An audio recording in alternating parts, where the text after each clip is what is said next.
Guten Tag.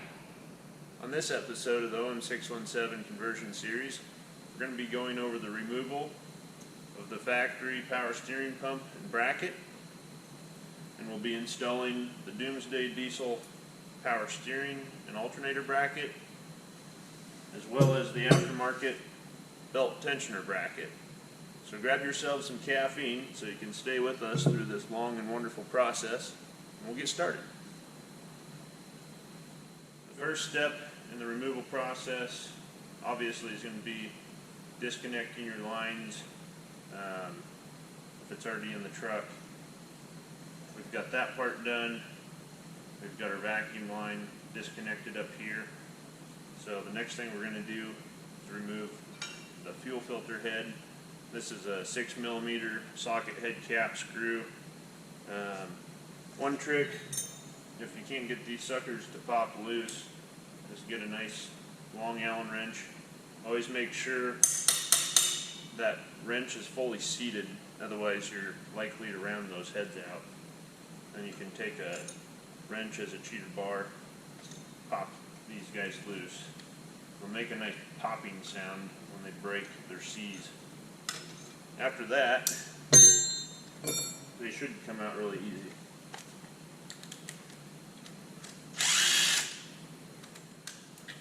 Go ahead and keep this hardware handy because you'll reuse that.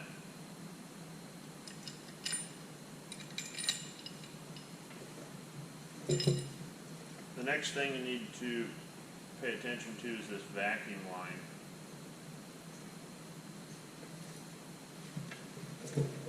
So a common issue with this is that it can get seized up and stuck. I've already started working on this one. The line itself doesn't want to move independent of the swivel head. One way to free up that bond is take a hammer and give it some taps. And you can actually see dirt is starting to wick its way up out of there past the line.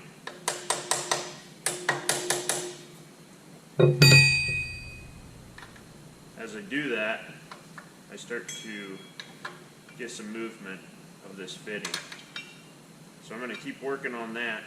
Another great tool to use is some penetrating oil. Squirt that in on the top and let that work its way down in there. But there's so much dirt and crud in there, it's not letting that fitting swivel on that line.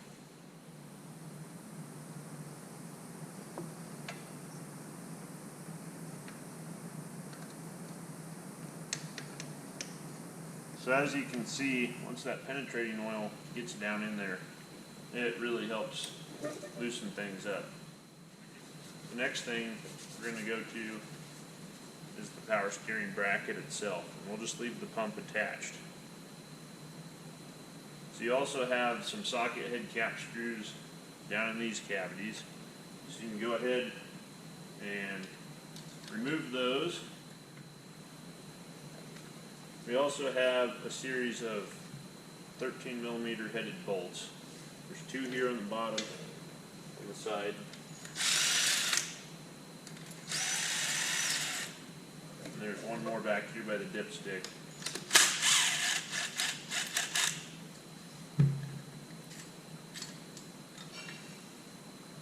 And that's the removal of the OEM bracket and pump.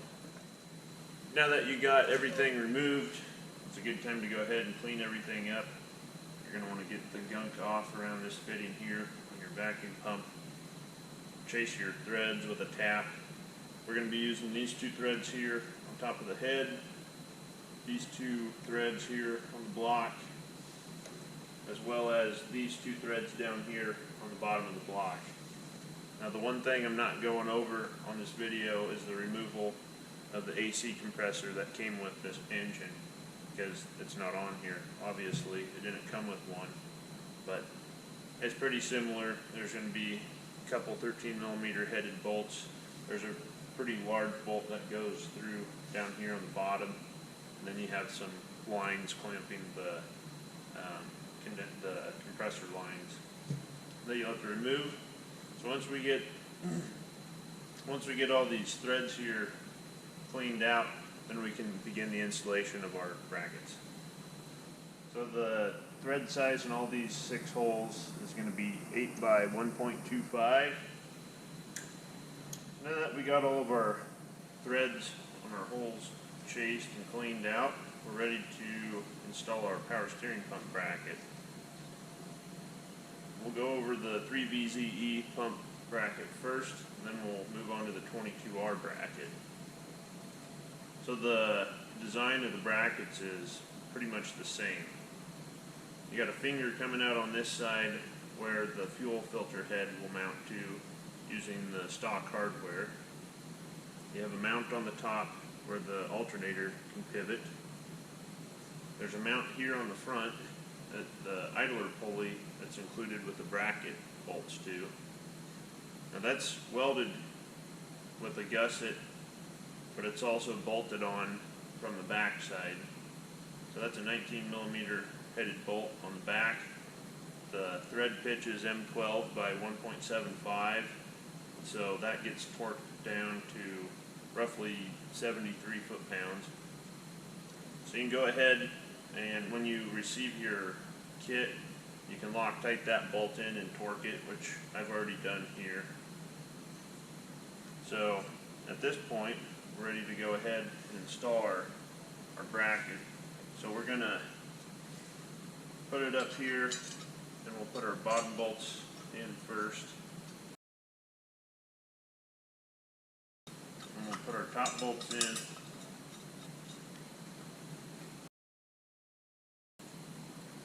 And then go ahead and tighten them all down. Starting with the bottom.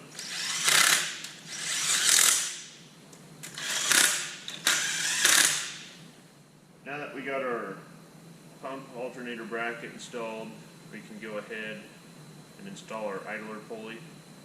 So you'll get an idler pulley with a brass bushing pressed in, a shoulder screw, and a washer. So the pulley goes with the shoulder of that bushing pointed towards the bracket. Install our washer and our shoulder screw. I'm going to take some Loctite 243 medium strength blue thread locker and apply some of that.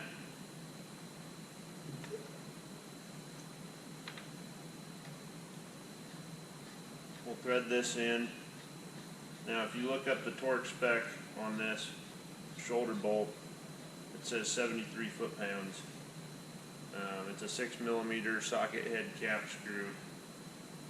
You're going to be hard pressed to find a bit that'll let you achieve that torque without destroying the bit. The other thing you're going to destroy is the bushing and the pulley. So you don't need to torque it to 73 foot-pounds. We're just going to put that on there and give it, hand tight. Don't got to go crazy on it. That Loctite will set up and hold that in there. You want to go ahead and install your vacuum line back onto your vacuum pump. So you have a couple different options here. My favorite option is to use the fitting that comes on the end of the hard line. This customer's engine didn't come with that, but normally there's a hose that comes to this hard line with a fitting. Now, I've gone out and gotten an aftermarket fitting off eBay. I believe it's M16 by 1.5, but it's a 2-piece compression fitting. Actually, it'll thread on to either end. It threads onto your hard line, or you can thread it right onto the pump. And this one has a barb for a 3/8 hose. That's the style that I prefer to run, because then you can run your hose underneath this bracket and tie it up out of harm's way, and it looks nice and clean. If you really want to, you can actually install the hard line on here, but you'll have to form it. And in this case, this line's so rusty and worn out, we're going to go with this aftermarket fitting. So as I mentioned earlier, The filter head will reattach using the stock hardware.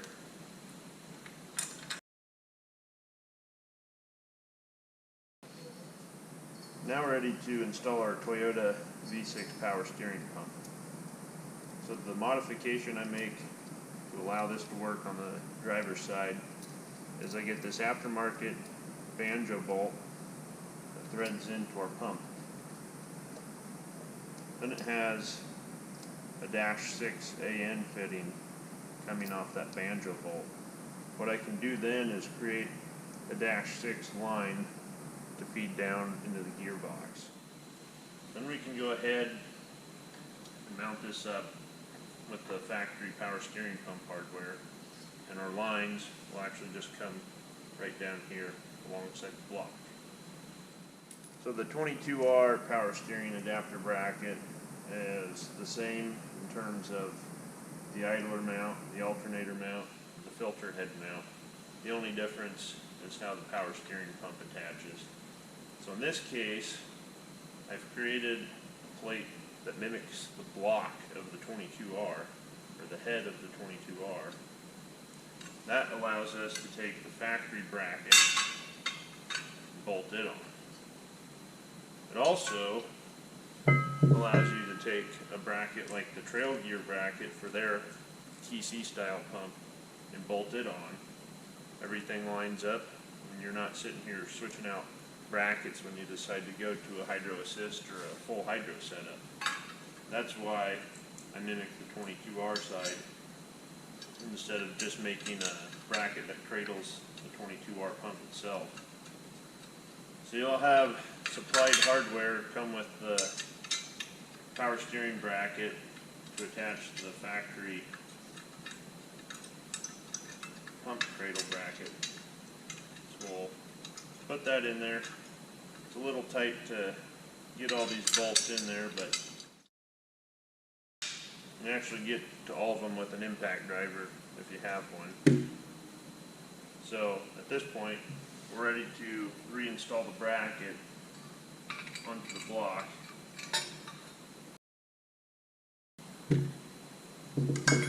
So now that our bracket's installed, we can go ahead and set our power steering pump in there. It also attaches with the factory hardware. So now that we got the power steering pump installed, we're going to go ahead and put our tensioner bracket on. So the part you're going to need is this idler tensioner pulley from your 22R. If you're doing a 3VZE conversion, you're going to have to go out and get a pulley. The cheapest place I can find them is on Summit Racing and Amazon for about $30, but then you get a brand new pulley. It comes with a new tensioner bolt and all the hardware. So if you have this bracket and pulley off your 22R, there's a 19mm pitted bolt on the front. You want to loosen that up first.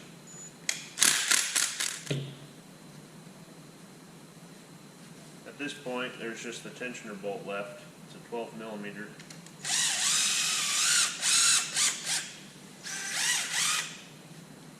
So with that removed, we'll go ahead and move everything over to our new bracket. It all installs the same.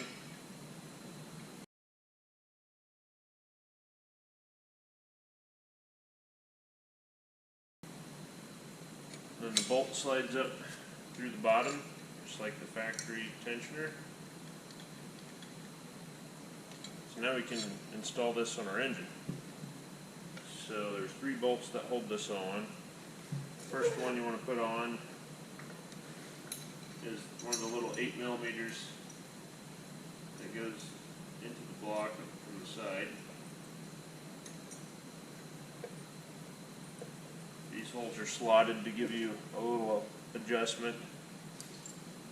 Then you get a 75mm bolt to go through the front. You got a washer on the front and washer on the back, the lock nut, So I'll actually go ahead and tighten the front first.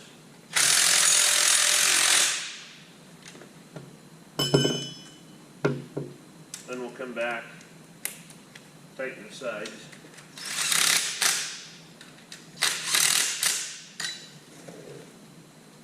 And now your bracket's installed and you're ready to tension a belt with that. The next thing we're going to move on to is the alternator. The first step is get your engine set down and sturdy, because we're going to remove this little bracket here for the engine hoist mount. So that's a 19mm headed bolt that comes out of there. You can actually reuse that bolt. Then we're going to have to utilize this threaded hole below it, which is a 10 by 1.5 thread.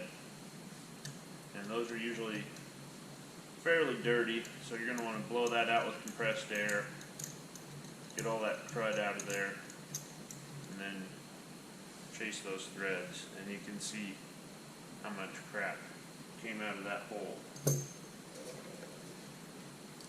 So before you go any further, take your new bolt and just make sure that thread's in there like it's supposed to, and it tightens all the way down. So the next thing we're going to do is install our tensioner bracket. So using lock washers on this, since this will see quite a bit of vibration,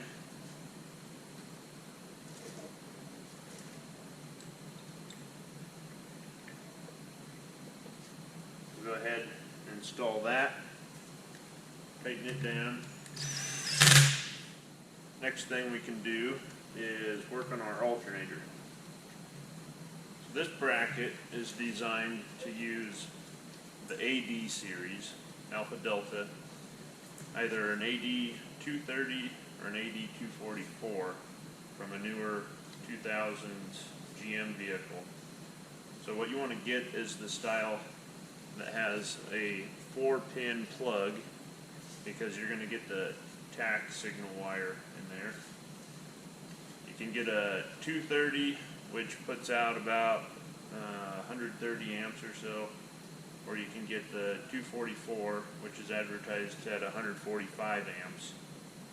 I've gotten one of each, and the 244 actually dynoed at 181 amp output, and it had almost 100 amps output just at idle. So these are really nice newer technology alternators,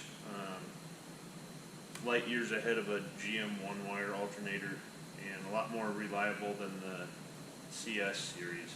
So the only thing we got to do is, you can buy the aftermarket replacement wiring pigtail to plug into the back, and then we'll have to change out the pulley on the front, because they're all going to come with a serpentine. So you get a 1-inch impact socket,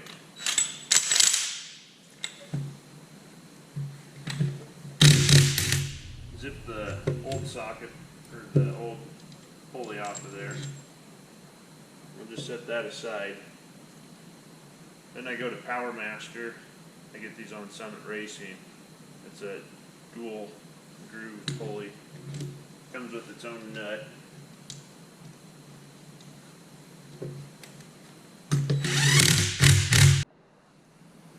So once you get the pulley installed on the alternator, we'll go ahead and set that into our bracket. Now this bracket is designed with about a 32nd of an inch tolerance, so you might have to open that ear up just a little bit to get the alternator to slide down in there. Then we'll take our supplied hardware, which is a flanged head bolt. We'll install that from the front, just in case for some reason the nut would come off the back. The theory is that G-forces from driving would keep that bolt pushing towards the back. We got a washer and a distorted thread lock nut that goes on the back.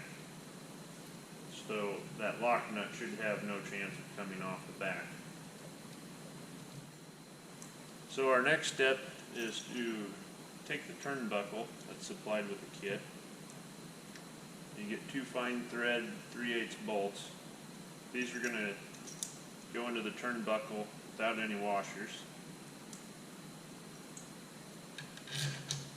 You go through the alternator, put a washer on the back side of that one with our lock nut. And then for the other bracket, there's actually such little room, we don't even have room for a washer. We just go straight into that nut.